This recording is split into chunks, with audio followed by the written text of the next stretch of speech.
Hey guys, thanks for tuning in. Really excited about what's happening today. Today we're introducing a new series. It is something that we're doing in collaboration with Craig Lieberman. Come on in, sit in.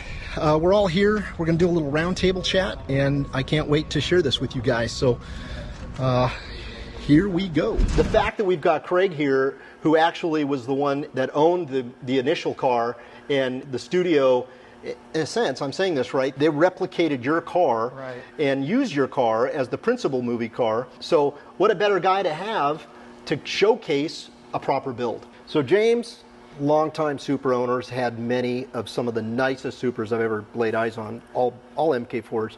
Alex is a technical guy, lives and breathes 1Js and 2Js. You know, so when you and I started talking about doing this, of course I engaged with him immediately. So what we have under the cover here now is the car we've acquired. It took some time to find it. It's not perfect. It's far from perfect. The car we ultimately found has a 1J in it. Yeah, we can't do a 1J. What? No, we bought a 2J GTE that needs a rebuild from JDM, California. So you haven't seen this car yet, and Alex, why don't you grab that side? I will tell you, we've already installed the hood. That's it. That's exactly it, the chicken wire. The chicken wire. To the extent we're going with, I think having this car fully taken apart, engine bay painted to match the body, I think it will increase the value of the car. We haven't decided ultimately what we're going to do with this thing when it's done.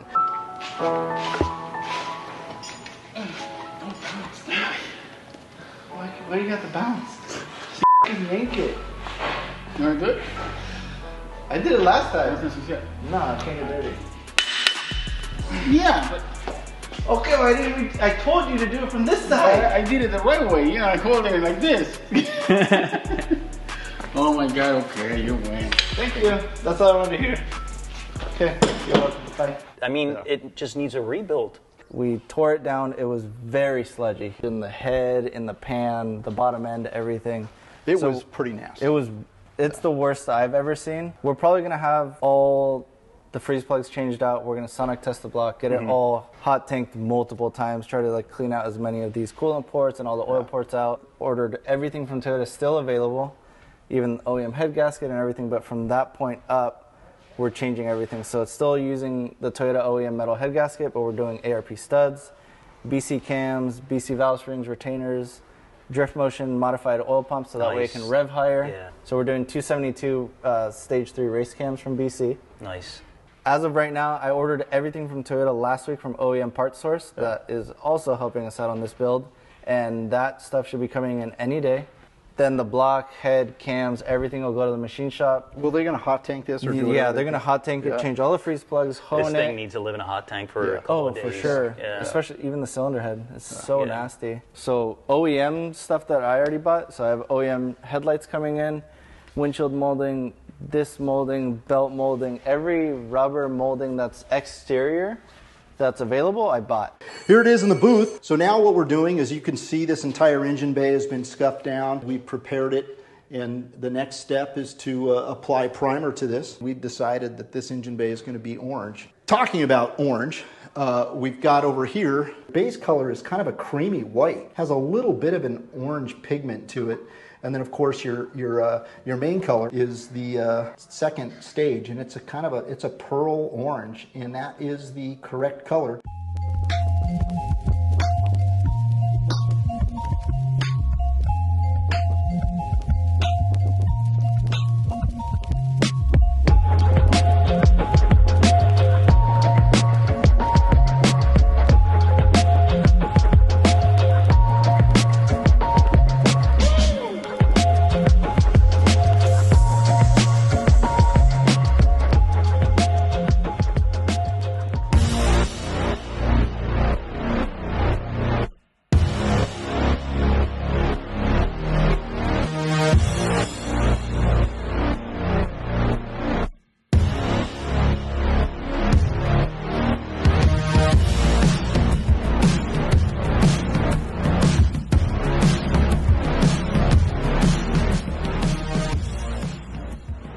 Got some mechanical equipment out and sanded all the paint off, which is really cool. We got to see a lot of things revealed. Some wavy spots that were unexpected, nothing wrinkled, nothing crinkled. Joe started working on the rust repair on the hatch, did some metal fill here on the left side. Going to get back here and address this bit on the right side. Our body kit finally showed up, so we're excited about that. What we're going to do is kind of pre-fit them a little bit now and see what it looks like on the car. It will go into place, but there's going to be tension. It will. There's going to be a lot of tension. I mean, what's our solution to fixing this? How do we narrow it without compromising the headlight? How do we space? push this in? We have to make some cuts, like multiple cuts? Yes, a little bit cut it. Okay. And then move the bumper. And reposition it? And then, yes. And then fill it in. Yes.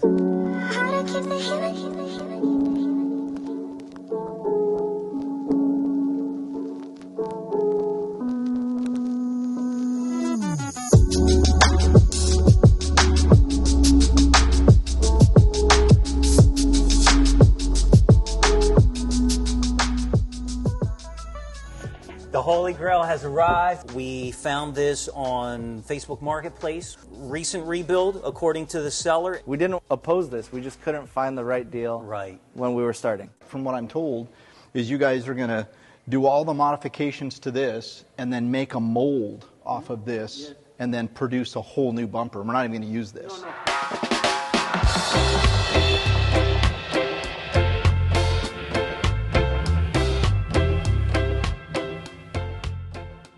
We just talked to Martine and we are eyeballing the front bumper. So this is the final stages before it goes to mold. We identified a few things that we're going to change up a little bit. And then once we give our approval to it, then what's going to happen next is they're going to come in and they're going to block it all, get all the lines, perfect all the lines.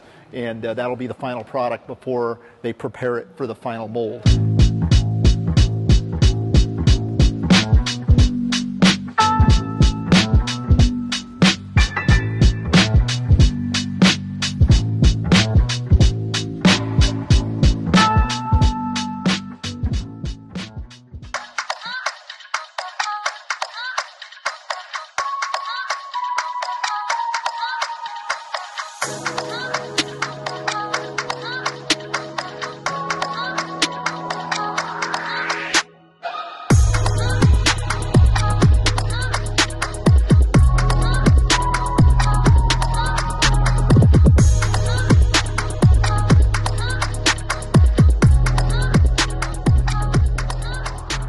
We are going to mount and fit the AP Racing brake kit that we currently have and finally test fit the Racing Heart M5 wheels and figure out the barrel fitment.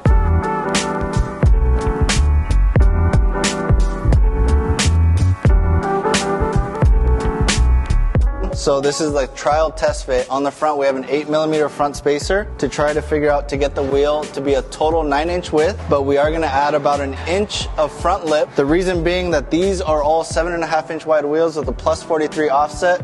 On the back we are going to add total of about 2 inches to that outer lip edge, making the whole rim a total width of 10. So the rear we're going to run a 285 tire, the front we're going to run a 255 tire, but we're going to go ahead and confirm this with the guys at VR Wheels. This is the first part out of the mold that Martine has just worked so hard at perfecting. Looks pretty darn good to me.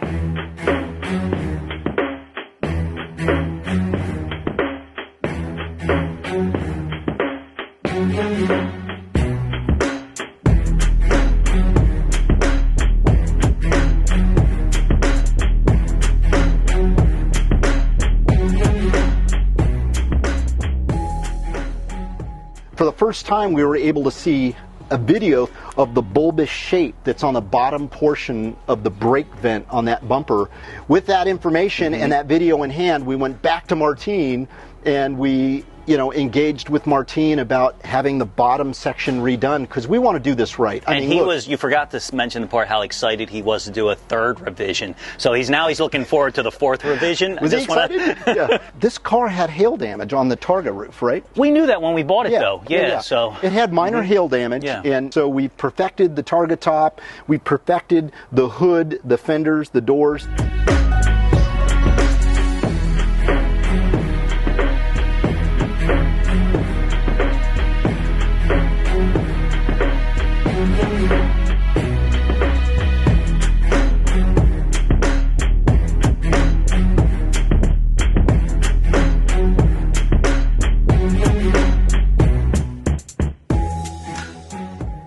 The car has been finished in an 800 grit sandpaper. The plan today is to apply a sealer. The sealer is going to cover any imperfections that exist. The next process will be applying the base, then the main color, and then the clear. So now when it's already mixed, you feel that it's even, and you dump it into the cup, your pink cup, and then you lock it. You twist it and it locks.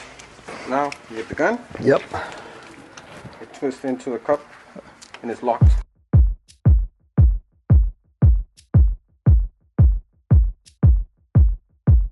Let's get started.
So far we have 4 coats. The coverage between the cream and the orange, it's a long process. Gotta let it dry up nicely. Now what you see is the panels. I mean, we didn't have the fenders, we didn't have the trunk lid, we didn't have the target top on. The gas cap and the back bumper. We put it on for the same purpose. We wanna make sure the flow of the paint on the Pro is evenly from corner, from front to back, and from the top towards the bottom. For me to shoot nicely and with a nice flow in between those inner gaps, it's pretty much impossible. Gotta have the fender off, right? But then we gotta have in mind, because it's 3-stage, we have to put it back in so we can make sure that the flow in the Pro is even in one direction. It's time consuming, we're doing it right, and then towards the end, when I see that the whole car is perfect texture, perfect flow, what we see here is 2 more coats of the Pro, and I'll be happy with it, and then we'll tack cloth it and we start shooting clear. We just got the rack and pinion back from the shop that rebuilds all our racks. Got the subframe reattached to the body. As you can see, our door panels are here. Our seats are right here as well. We're going to pre-fit the tail lights, the headlights, the intercooler, and then we're going to move it to the other side of the shop where we're going to kind of pre-fit all of the stuff we have and try to come up with a plan for the instrumentation. Let's get in there.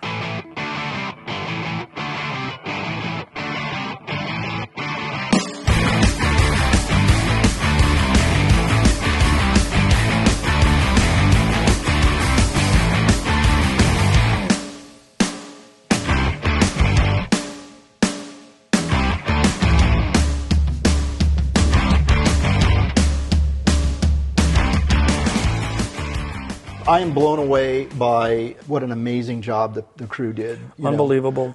Joe killed it on this paint work. And honestly, you're building it better than my car was. It's going to come out better. It's going to have more horsepower. I'm glad you said that because we are just so focus driven on making this car perfect. You know? Your team is just unbelievable. Well, thank you. Unbelievable. They'll love hearing that.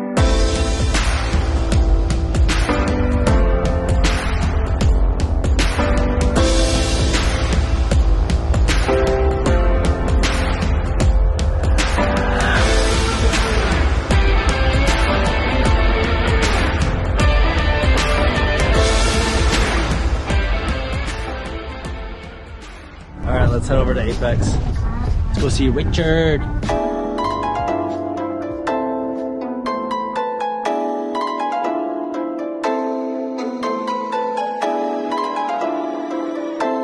Let's go have a little peek at this new bolt-in roll bar.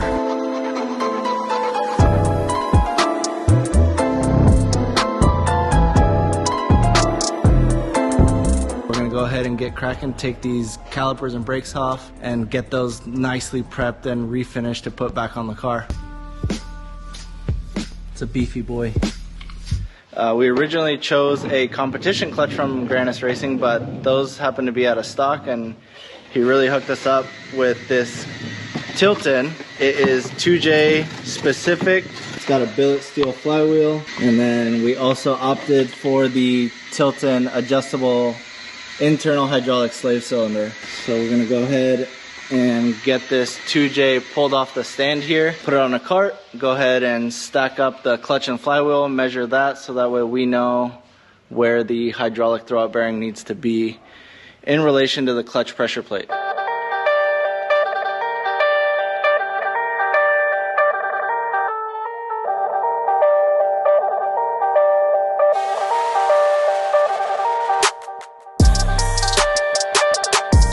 This looks amazing. Thank you to Swain Tech. This is just so sick. I don't even want to touch it. I don't even want to get it dirty.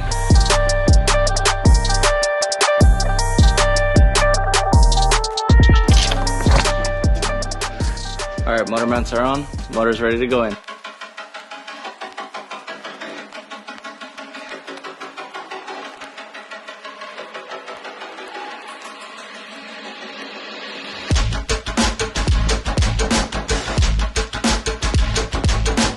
Motor's in, trans is in, clutch is set up. Now we need to run the lines and all the hydraulics for that and get it all hooked up.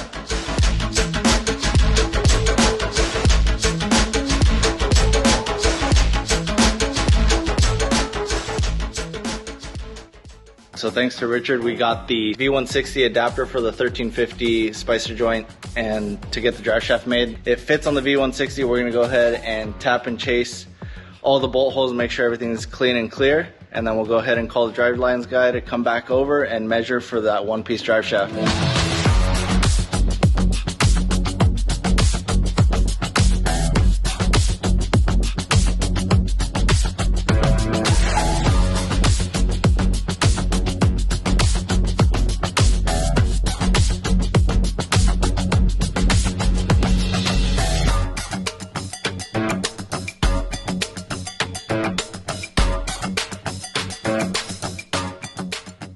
David, when he came a few weeks back, had the brackets all re-engineered, machined from a buddy's shop. Those are back, it's painted, they're ready to go on. And at the same time, we also had the sway bars scuffed all the way back down to be prepped, and so that way we can get those painted. The stock end links, everything's on there, it's all buttoned up, but now we have those Eibach sport style red sway bars.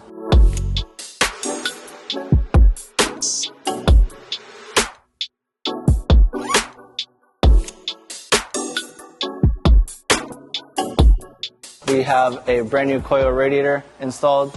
We have a brand new clutch fan, shroud, clutch blade. All right, so next up on the list we tackled were the AC lines. Now, a lot of this stuff isn't available from Toyota brand new, so we opted to refinish all the lines that were on the car. And as you know, with the Charger, we're adding AC because it's hot as hell in California now, and Daryl can't do it any sports car or modified car without AC, so this is no different. There's no way in hell I'm going to sit out in 100-degree temperature, you know, melting away.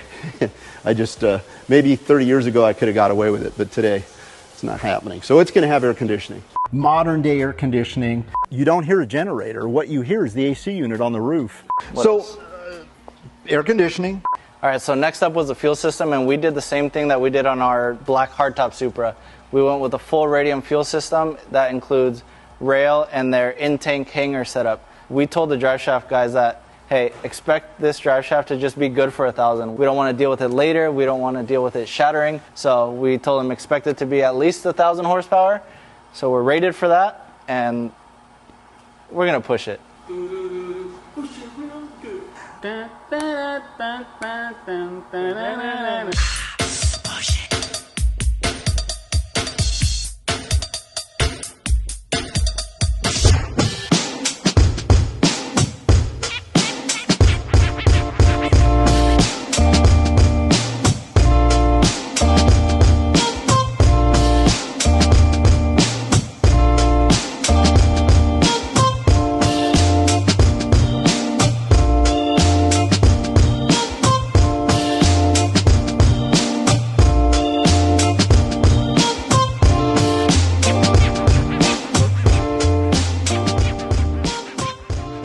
clearances here. This is like Lexus stuff, 3mm. It's crazy. So then I got to ask if this hood is here. I thought I saw another hood when I came in. You did actually see another hood. This is correct to your car, your original car. And I was noticing the nostrils, those seem like at a weird angle there. Right. But these seem better. Yeah. That's more. This is a wider gap. That's a narrower gap. We put so much work into this hood, but honestly, every time I saw pictures of this car, this wasn't right. These had to be higher because it showed off more of the polished bits and pieces under the hood. We're trying to stay true to your car as principal hero car. And you have to, because and this is the hood. That was the one that was most photographed. We got that brand new factory dashboard installed. Oh, that thing is looking amazing.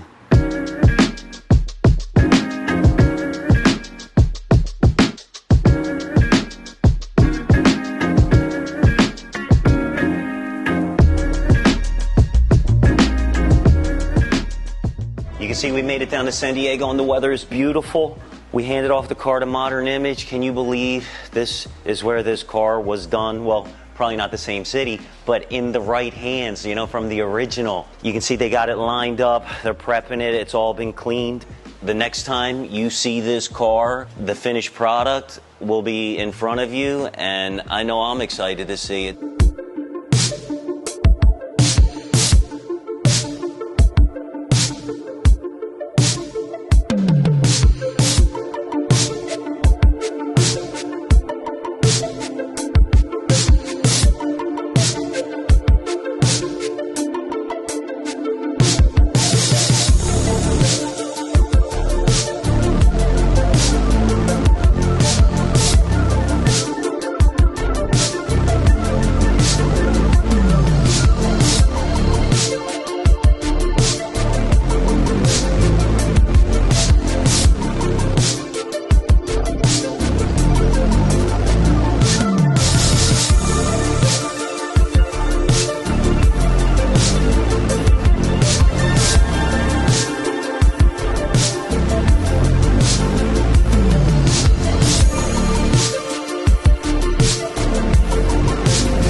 We took off all the pipes that are going to be powder coated wrinkle blue, mainly this one, but the hot side pipes are also going to be powder coated wrinkle blue as they were in the Greddy 4-row intercooler kit. I'm also going to be taking the new radiator stays that are polished to get a better polish on them because it's not as good as the rest of the stuff that's polished. And we also got the intake pipe done. So let's head on over to Luis and get this stuff dropped off. Get this stuff dropped off. Now the next step is to get Mario over here. He's our upholstery guy. He's going to take all this stuff with him and give us a very quick turnaround. James got the gauges more further along. They are fitted, wired. The Greddy gauges are all mounted. The autometer tack mounted. We've got the shift lights mounted. All the sensors are in. He drilled through that beautiful new dash that everybody hates, but we had to do it to get everything correct. So that's done. And now it's just buttoning up the final carbon pieces of the main cluster. All right, let's check in with James and see what's going on with the gauges and see how much further along we are. Some viewers may find the following video disturbing. Viewer discretion is advised.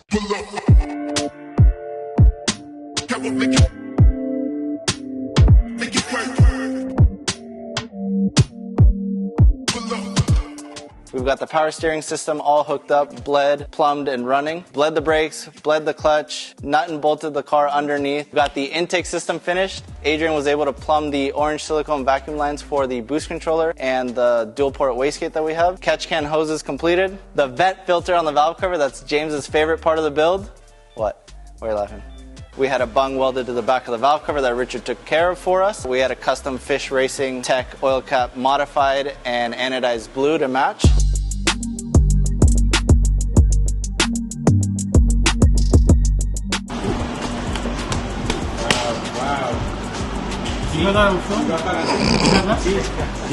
The interior is partially completed now. The only thing left is to do the amps and the amp stands, but the dash is in, all the gauges are wired, everything's lit up, Seats are in there. The steering wheel's finally in there. The stereo system got wrapped in its pleather vinyl, and that's all fitted and formed in there. It's bolted down. We just have the tub covered up right now until we get those amp stands set up. The hood is finished. It's painted. It's been fitted properly. All the gaps are lined up. So let's get to Joe working on this hood.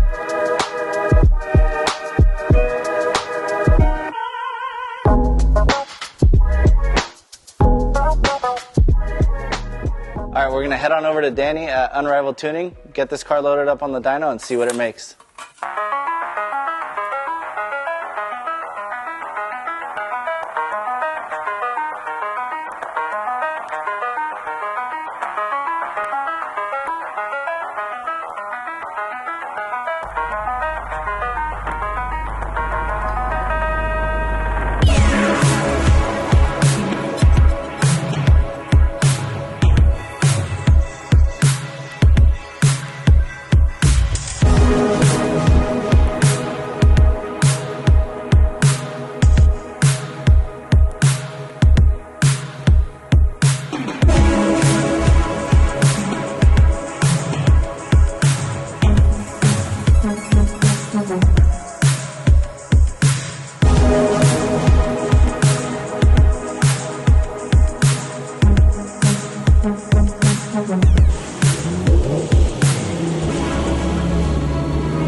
All right, we're back at Unrivaled Tuning today with the Supra, and he's gonna go ahead and do some drivability tuning first and get onto the power pole, so check this out.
All right, so we're back from the dyno. Our numbers are incredible. We made 814 horsepower and 685 foot-pounds of torque. That is done at 26 pounds of boost. It carries it all the way through the power band. Once it hits full boost, it is linear. Power comes on super hard. We knew that this thing was going up there, and it did. This thing is nasty. It squats on the dyno, which we're gonna show some clips of that right now.